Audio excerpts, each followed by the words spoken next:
Or Was that kind of the set-off point when you realized that's when I realized this is serious and I need to... That's it. Yeah, you know? I need to take some action. For sure. I instantly just went for the guy's machete who slapped me with it, and it's to my right, grabbed it, turned it over, and in one swipe nailed the guy with the rock right in the side as he was coming up to hit me with it. So he had his arm up and it hit him hard like that.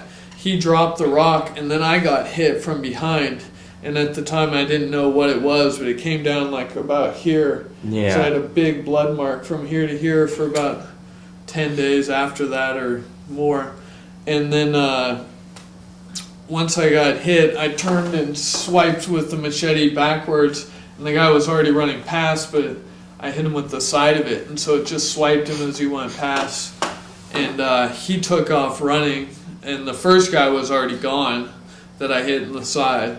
And then it was just me and the guy whose machete I took, because meantime he's basically kind of trying to get it back or something, but he has no weapon. Yeah. So I push him down the hill because he's starting to try to run away.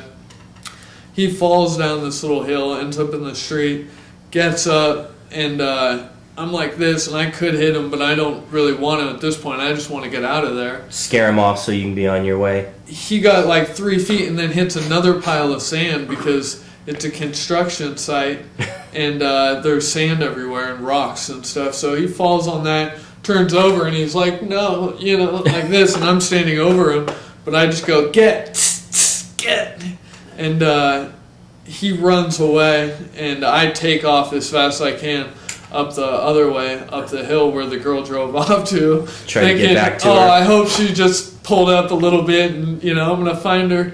And I just start running as fast as I can and just fall again. Boom. Yeah. Because I was trying to go too fast. You just wanted out, pretty much. Wanted to get the hell out of there at that point, you know, getting attacked like that. So yeah. I still had the machete in my hand. I ran way up this hill, stopped, looked back, and I thought, oh, I can walk now. But then second thought, I said, no, I better just keep running. It doesn't matter if I'm tired at this point.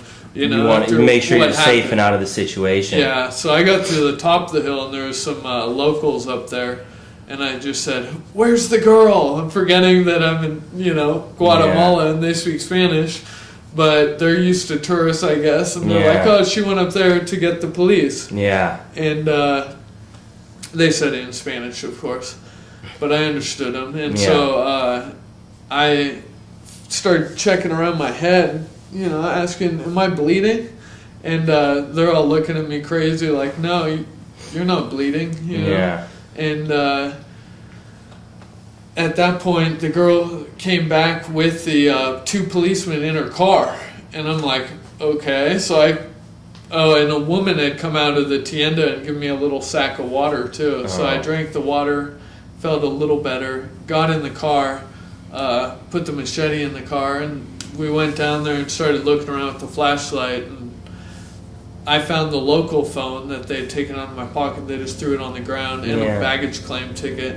And after that, we just decided, all right, we better get out of here. Said bye to the police, thanked them for their help, and took off. It's time to go. Yeah. That was enough. So did that cut your trip short? Did you head home a little early based on that? No, what I did is...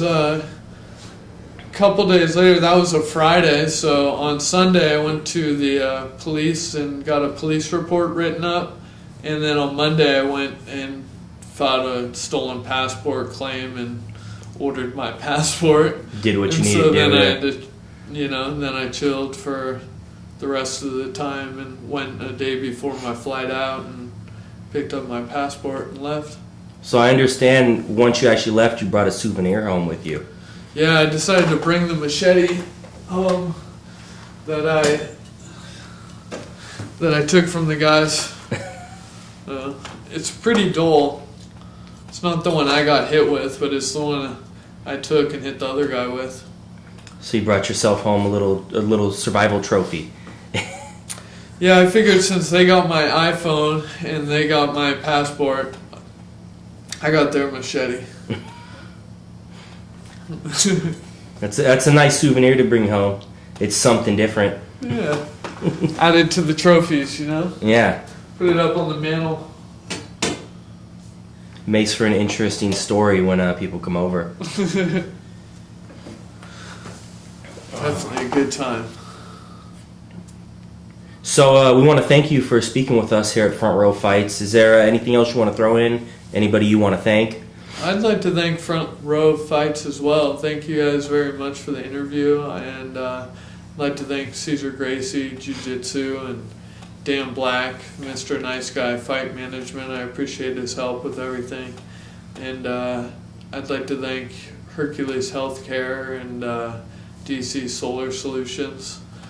And I'd like to thank all my training partners throughout the past and my coaches. You know, I appreciate everything, you know, everyone's ever taught me, and all the training partners I could have. So